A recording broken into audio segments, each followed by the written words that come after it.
Okay, today we are playing a game on Busan. We are in the Platinum SR range, and we will be playing Mercy the entire way through. This was also a console game, so consider yourself forewarned. Let's start the game. So, no sound today also, because past me was watching a video about a video game called BPM, Bullets Per Minute. It's a rhythm game, roguelike, first-person shooter. You should go look it up. It's pretty rad. So, anyway, we're on Meka Base first. And, we got the... I'm having trouble formulating thoughts right now. We got dive tanks is what we got. Zarya's over here having a bad time. Other healer's Lucio. Winston's dead. Winston's dead in a really inconvenient location, so he's just gonna have to fucking stay dead. I'm sorry, bitch. She died in the middle of the fucking hangar. Lucio is also dead. Lucio died in a more convenient location. Unfortunately, right as we did that, fucking full energy Zarya threw herself over the top of the cliff, or the top of the cliff? The top of the panel, which was pretty fucking spooky, but she didn't know what was going on. So, thank goodness for us, right? So, we res Lucio. We've lost both our DPS, which means the fight's a little hard to win at this point, with both DPS dead, and they started pushing on Q, you know? They've, Lucio just threw himself off the map. To be honest, good on him.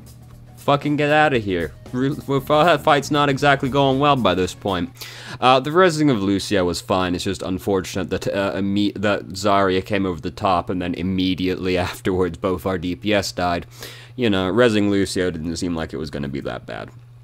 So we've got Valkyrie built up. The fight's about to start. We might as well just pop it immediately. I would have popped it a little sooner, basically as soon as I see everybody's gathered up in the hallway, but this is a difference of like a second and a half, so doesn't really matter too much. Fun fact that I only found out like 2 days ago, apparently the panels on the point only rise when the point's being contested, which is interesting. I don't know if that's true or not, but I heard it, and I didn't do any fact-checking, but if that's true, it would explain some unfortunate situations I've been involved in, and is a pretty cool gamer fact, isn't it, if it is true. So Zarya died. She died in a really convenient location. Unfortunately, resing Zarya is always just a little sad, because she reses with no energy, and she doesn't have our ult right now, so it's a little sad, but you know, what are we gonna do, not res her? She'd be upset about that.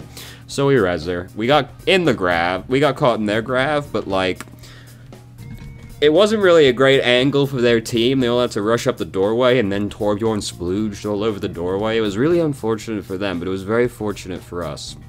There's a Tracer bouncing around, and that's inconvenient. Tracer's a little spooky, given that, you know, you run up and stick you right as you push GA, right as you're flying straight into your teammates, and you kill your friends, and they yell at you, because they're like, Mercy, what the fuck? Why'd you bring the pulse on me? I'm sorry, I didn't know. I already got stuck. What do you want from me?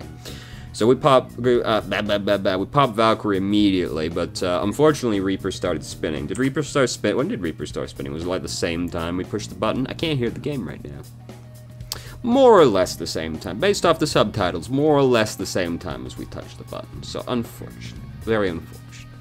It was a spooky situation. I would have also been like, get me the fuck out of here. I don't like this very much. I was just gonna tap on my keyboard, but I pushed the back arrow by mistake. So, it's okay. They're only at 50%. We got time. We got a couple of chances yet. Torbjorn, Tibbleborb, just managed to kill Tracer. Fantastic news. Graviton's happening out here. We have got a Winston.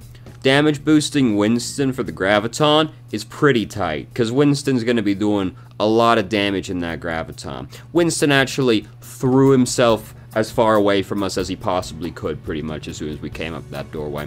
So never mind. I'll go fuck myself instead. But Winston is a pretty tight one to damage boost the Graviton. Basically, anybody that does AoE damage is what you're going for. Zarya is also a very consistently good one, given that hopefully Zarya is going to right-click into the Graviton. If you're playing Zarya, by the way, and you can get right up on that Graviton, right-click, set the bomb in, and then punch in between. The punch doesn't add to the delay on the grenade or the bomb, and you do a little bit more AoE damage from the melee attack, assuming you can get right up on top of the Graviton, which you can't always. Anyway, we're starting to run out of time. They're not really letting us through the door. We got a Reinhardt now, thank goodness. Reinhardt's fucking dead though, because we were trying to rush out the door with like 3 seconds left on the clock. We're gonna try and res Reinhardt. We did it. Amazing. We gotta come down, we gotta touch the point, we gotta hopefully build up Valkyrie. Didn't manage to build up Valkyrie because the whole team turned on us.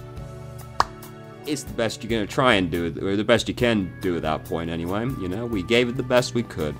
It doesn't really look like those pillars raised, or those panels raised while the point was being contested, really. So, you know, I may have been lied to, you know, but I don't know who, like, no one on the internet would just go and tell lies, would they? Surely, that doesn't make any sense. Alright, so now, city center. We got Reinhardt, we got D.Va, we got a Pharah. Fantastic news. We can hang out in the sky. We don't have to hang out with those fucking peasants down there getting shot at by people. They don't even really have anybody on their team that can shoot at us. Fantastic news. They got a Hammond. What's Hammond gonna do if we're in the sky? He could try and pile drive us in the sky, and frankly, if he does, he fucking earned it. Real talk, if Hammond pile drives like a flying character, that character should instantly die. Let's be honest, you took them from the sky down to the fucking ground, fucking cratered them in the ground. They should fucking die for that. Anyway, it's been a very stressful first round, so, you know, there's just a lot of scary things happening. Hopefully we get a little bit more relaxing time with this one, where we can just hang out in the sky with Pharah. I don't like the way we were trending here, which is basically further into the enemy team. Because we're slowly trending to the left on here. We were also stood out in the open for a little while in there as well. But we're just slowly trending towards the enemy side of the map, which is not really ideal place for Mercy. And we were hanging out in open space for a little while. Not great. We didn't get punished for it, and like I always say, if you don't get punished, you don't have to learn. But it was a little bit of a spooky way to be walking. So Pulse Bomb happened in there. Nobody died except Tracer. Tragically, Tracer didn't die to her own Pulse Bomb. We got Valkyrie. We're going to pop Valkyrie immediately.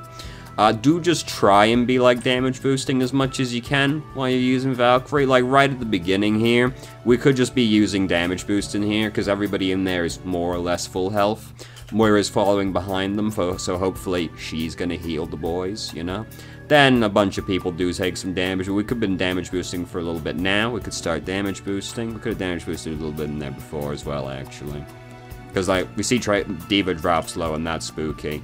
D.Va's actually not at risk of dying anymore because Reaper just died. And D.Va's back up to, like, half health now, so we could start damage boosting, like, right now. Because D.Va's the only one that's, like, not full health. Then Torbjorn does take some damage, but then we could be damage boosting, like, basically immediately again. Because he got healed back up quite quickly. I would rather just stick with the Moira. We're trying to get around to our friend Torbjorn here, but Moira's using Coalescence, and damage boosting Coalescence is just real fucking tight. It feels absolutely incredible when you're playing Moira, and the Mercy damage boost, you just drill straight through the person in the back line. It's a great time. So we finally got control of the point. Fantastic news. We don't have the Pharah anymore. Very terrible news. Not really sure why the Pharah decided to change, given they have no Pharah counters on their team. But whatever, you know, she's free to do whatever she wants to do. She's playing Torbjorn, or not Torbjorn. She's playing McCree.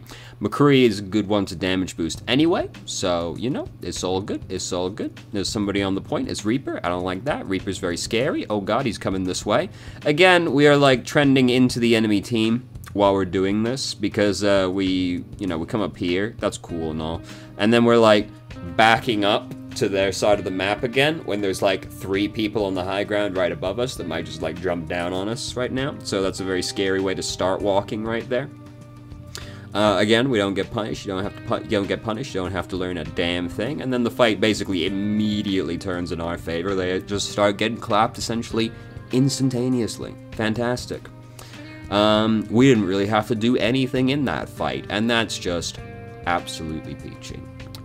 So Torbjorn is a cool one to damage boost because he is actually going to be spamming into the choke points a lot. I'm sure we've all seen plenty of people just die randomly to getting shot in the face by Torbjorn.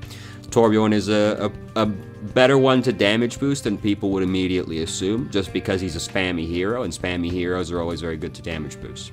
McCree is also very good to damage boost, of course, being, you know, the longer or the mid to long range hit scan heroes always being good ones to damage boost. So we popped Valkyrie immediately in the fight. We could have maybe held off for a little bit because the fight doesn't start like instantaneously, but you know, you do want to pop it as soon as you possibly can, like basically right as a team fight's starting or just before. Oh, he's fucking dead. Okay, for a sec, I've actually seen that happen where it's like perhaps the most tragic event that you can possibly see. You couldn't actually do it from the part he got pinned in, but I have seen a guy like start just flying towards the edge, pinning the other guy. But like the worst possible thing for the dude getting pinned is like you go this way and you can collide with the train while it's going by. So you'll pin the guy into the train as it's going by, and that dude's fucking dead. He's either gonna like fall off or he's gonna die because he got pinned from the pin damage anyway. But you're good, dude, because your pin ended like right at the fucking edge instead, so you're absolutely fucking peachy. So if you can do some absolutely incredible fucking quantum physics math, you can like pin the guy into the train as it's going by, and that dude's just fucking dead. And then they're like, he fucking went off the edge. Wait, what's hitting me? You know? And that's great. That feels great.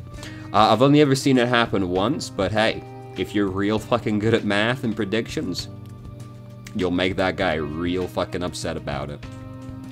Anyway, you're like, well, at least he's gonna come off with me. Oh. I guess not, actually. So, 2 people just died from their ults before this fight even started, so we don't really have to worry too intensely, as long as, like, there's no massive death blossoms. Moira died, Reaper left immediately, so it's pretty safe to res her. Reinhardt just came up behind and earth-shattered the team. We managed to dodge it. I'm not sure if we dodged it intentionally or by accident, but I'm going to assume we dodged it intentionally because we're pro gamers. And now we're using Valkyrie, having a great time. They don't have any ults we have to worry about with Valkyrie, so we can just hang out in the sky as much as we can. If they have like a McCree or a Soldier, you gotta be a little scared about it. If they got an Ashe or a Widow as well, but nah, they got nothing like that, so we can just hang out in the sky. Damage boost the Moira, please. We also could have just been damage boosting in general in here, because we start healing the D.Va. Nah, damn, we could be damage boosting right there. The D.Va was perfectly fine. Damage boost Moira. Coalescence damage boost is real fucking sick. Ooh, Tracer tried to stick us, but she missed, and we just sailed right past. And it's looking pretty good, you know. Torb's deploying his load on the point right now. Everything's great. We got him. Easy peasy. On to the 3rd round. I fucking hate Shrine. Real talk. Shrine might actually be worse than Village. Long-time viewers will know that Village on Nepal is one of my most loathed locations in all of Overwatch. But real talk, Shrine might be worse. When have you ever played a game on Shrine where you were like, yeah, this is a good time? You're always just like fucking crouching around the fucking drum or the pillars like, oh god, please fucking stop. Or you're trying to hang out on the back, stood where we are basically right now, and you're like, I'm gonna have a great time. And then you hear it. In the distance, in your right ear, you hear it. And they say, and they say, and they say, and you fucking die. It's terrible. Shrine can go fuck itself. It might actually be worse than Village. Village is, of course, still terrible, but Shrine's pretty fucking bad. So we were trending behind them on that time as well, but that time they were all clearly looking straight at our team, so even though we're behind them, none of them looked like they suspected a thing anyway, so I actually don't mind that time, because we could see they didn't give a fuck. That was very bold, to just like run straight onto the point right there, presumably trying just to contest it, but like, I was a little spooky, you know, we weren't like really into them, we might have just been trying to like dodge around the fight. Sometimes it be like that when you're playing Mercy, where you're just like GAing back and forth across the fight, like, I hope they don't touch me. And surprisingly, they don't touch you a surprising number of the time, amount of the time, because they're like, oh, fucking... Look at Mercy. It's like, Mercy's just too fast. She's too small. I'm not gonna hit her. Fuck it. I'm just gonna hit the Reinhardt, because he's big and easy to hit. And frankly, I don't blame him, you know? Anyway, we got Valkyrie built up now. We managed to build up Valkyrie quite quickly, actually. Everybody's got their ults ready to go, except Reinhardt. Reinhardt actually might have just whiffed his ultimate, but I didn't know because I couldn't hear the game, because fucking past me still watching that video about beats per minute. Bullets per minute, not beats per minute. It's called BPMs. I'm like, beats per minute. It's bullets per minute. It's in the fucking title. That went very badly. I was complaining about past me. What happened? We're trying to res this guy. Pretty spooky place to try and res somebody. Yeah, not a good one to go for. Not a good one to go for. As we probably discovered right there, Mercy's just laying on the ground like, oh my god, I can't believe I did it. Anyway, that's fine. You know, we still got time. No, we lost very few ultimates. We only lost the Moira ultimate going in there. We still got 4 ults ready to go. So did they, of course. Their Ryan just whiffed his ultimate, it looks like. Fantastic news. We pop our ult because fight's starting now.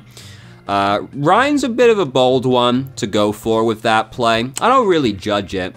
Because I'm a huge advocate of just, like, trying to kill someone if you think you can kill him with Valkyrie. It's just Ryan's a fairly unusual one to go for. He is, like, half health, though, so I'm okay with it, really.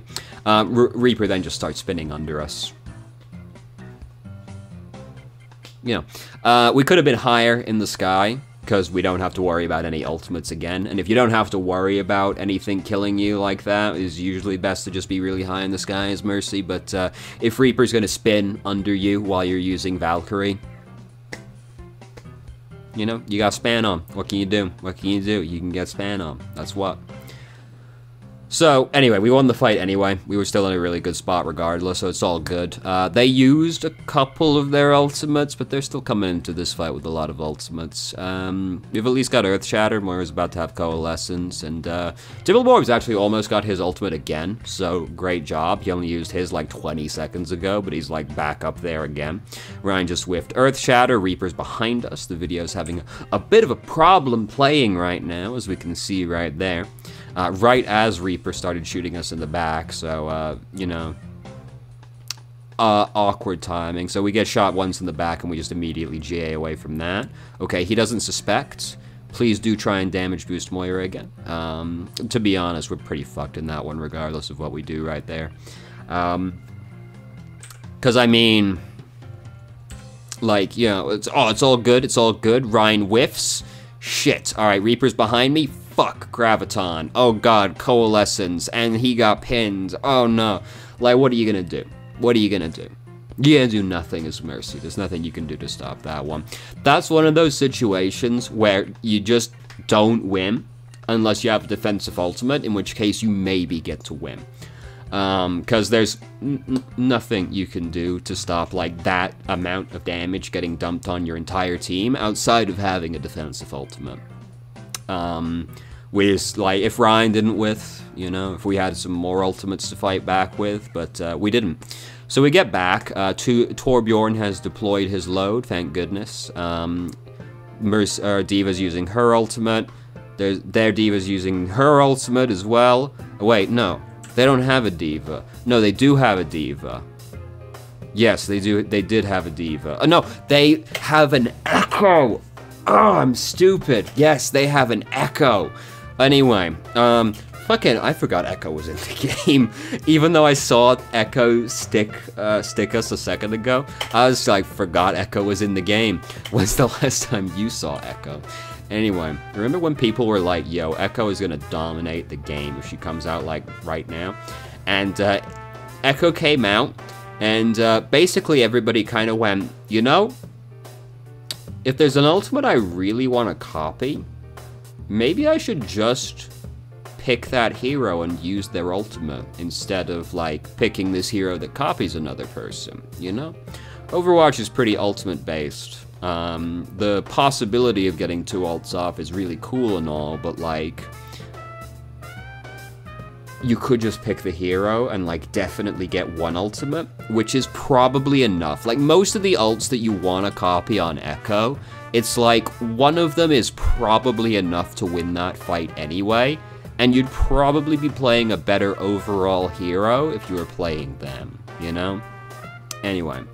Also, there's just a lot of hit scan heroes played right now, so obviously Echo's gonna, you know, not have such a great time. Though, unlike Pharah, you can play Echo, like, on the ground, and just use her flight as, like, an occasional kind of, like, alternate angle kind of thing. You don't need to be in the sky constantly as Echo. Unlike Pharah, who pretty much, like, if you're not in the sky as Pharah, you're having a sad time.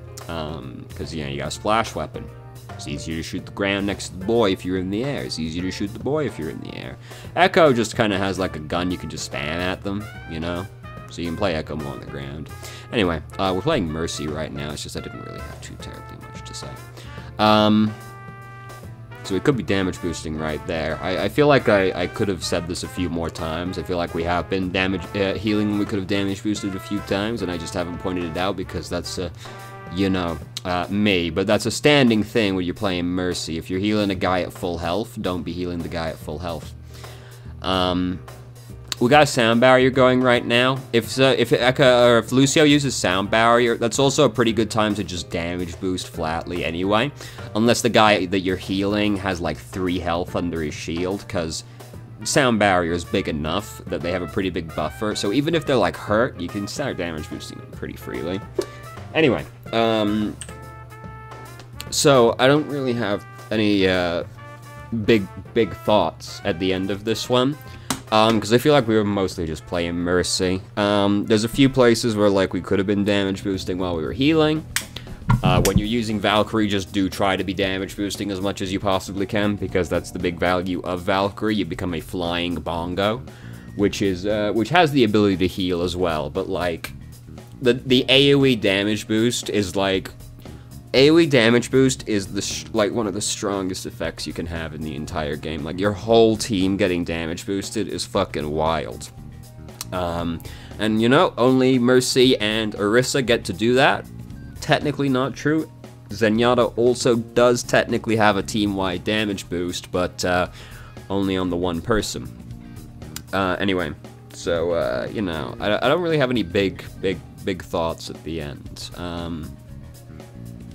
Yeah, we've watched this person a few times before, and it's always really cool to watch somebody play over a few different games, because you get to see the clear improvement they've made over the games. It's always really cool when someone, like, shows up again, like, a few weeks or a few months later, and, like, here it is again, and you get to see, oh, look how far we've come. It's great.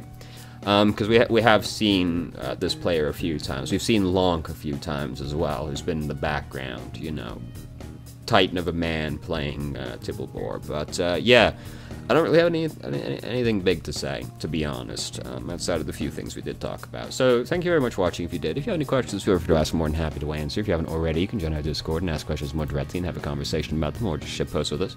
I started streaming on Twitch Thursday, Saturday, Sunday, 8 PM EST to 11 EST. It's linked down in the description. If you managed to make it all the way through the video and somehow still enjoyed it, please like the video and subscribe for more content of middling quality in the future, and I hope you found the video helpful.